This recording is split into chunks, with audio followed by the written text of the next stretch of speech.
This is Robert Kraft, and I'm your host on SNN Network. And joining me right now is Brian Miller.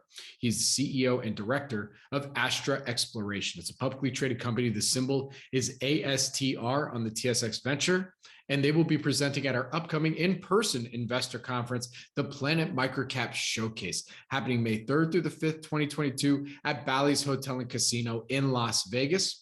For more information and to see their presentation, please go to planetmicrocapshowcase.com. And with that, Brian, thank you so much for joining me today. How are you doing? Doing well. Thanks for having me, Robert. It's a pleasure. It's great to have you on. So this is our first time doing an interview together. So can you start us off with a quick overview and history of the company? Yeah. Astra was founded in 2020. In fact, we just listed on the Venture Exchange in January of this year, and quite a few developments in a short period of time as a young company. But the premise behind it was we're focused in northern Chile, in particular the northern Paleocene region of Chile. It's been heavily explored for copper. Most people, when they think about Chile, they think about copper, but there's also a precious metals opportunity there that's largely been under-recognized. So that was the premise, the idea behind it, and we had a project in mind when we first started this that fit that model, and in particular, low sulfidation epithermal precious metal systems. So that is our focus, and we've got a couple of projects in the portfolio, and moving pretty quickly and doing some interesting things in short order. Very good. And what would you say about Astra and the projects that you're working on? What makes them unique and different compared to some of your peers out there? As far as the company goes, what makes us unique and different, I think, largely centers on the team. And to reiterate, as far as our focus, the type of deposit that we're looking for, this low sulfidation system, and in this area, Astra's team is specifically and uniquely well suited to explore for and develop these types of projects in this region. And that's at the board level as well as management level. At the board level, we've got some fantastic personnel with, been credited with multiple epithermal discoveries and low sulfidation systems in particular. Darcy Marud is a director of ours. He led the team that discovered El Peñon, which is a world-class gold silver mine 175 kilometers to the south of our flagship project. And he led the team that discovered that. He was there from discovery through to production. So he's got a great experience as far as seeing these things from start to finish, if you will. And Charles Funk is another director of ours. He's part of the Vizsla team. Many people know they've been quite a successful story recently here with their project in Mexico.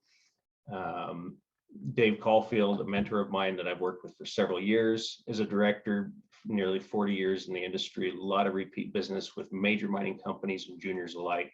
So a highly regarded team with technical expertise in this type of jurisdiction with many decades of experience. So both the functional experience as well as the mentorship, the wise, the experienced roles. Then down at management level, Diego Guido, who is heading our exploration efforts, he's our exploration director. He's credited with discovering the El Pingüino deposit in Santa Cruz, Argentina. He's seen several of these low sulfidation systems, various sizes.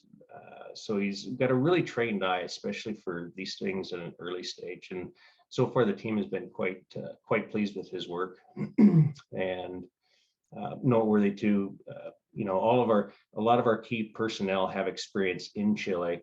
Roberto Bittner is our VP and country manager based in Santiago. He worked with Darcy for a number of years. Great business contacts, knows how to get stuff done, knows the system. Mahesh Lainaj is our CFO. He's previously worked in Chile. He's worked with a number of other junior mining companies. So just all in all, a really exceptional team and a well-rounded brain trust for this type of deposit in this area. And Brian, what's your background? How'd you get involved in all this? A long story, try to summarize. I actually started out in operations. My background is business, degree in finance. But I actually started out in operations in the field as I was going through university. So I wore several hats, if you will, played various roles from cutting IP line to managing camp and operations. And I just made myself as valuable as I could in as many places as I could. And when that project I was working on in Alaska got put on care and maintenance, I was offered an opportunity in business development. And this was a previous company I worked at called Kiska Metals. And I was there, took on the VP role of business development, and then took on the CFO role until we were acquired by Arico Metals in 2017. So since then, did a little bit of consulting and project management, just contract work, and this opportunity came along, and it looked like it was quite exciting. It had some legs to it. So here we are. Here we are. Well, Brian, to close us out here today, from what you can tell us, what would you say are some of the company's value catalysts now for the rest of 2022? The biggest value catalyst is going to be our flagship asset, Pampa Paciencia. It's a low sulfidation epithermal project. It's got some previous drill results from earlier explorers. This wasn't discovered until 2015, even though it's literally on the back steps of an active mining jurisdiction. The Spence and Sierra Gorda mines are less than 15 kilometers away from our project.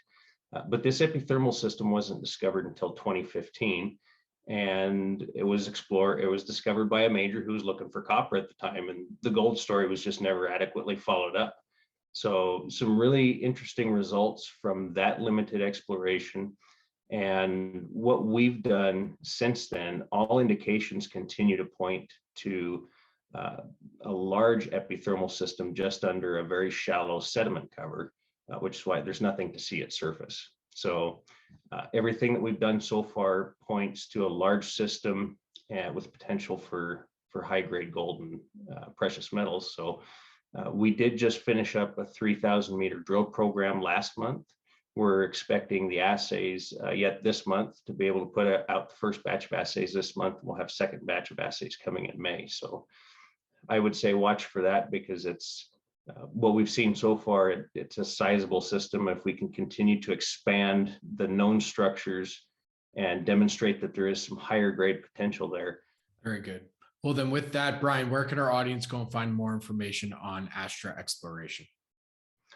The best thing to do is to visit our website. That's www.astra-exploration.com, and sign up for our newsletter, for our email notifications. That's going to be the best way to get real-time information as it develops. Nice. Well, Brian, thank you so much for joining me today. I really do appreciate it. Good luck, stay safe, and I'll see you in Vegas. All right, very good. Thank you, Robert. Privilege.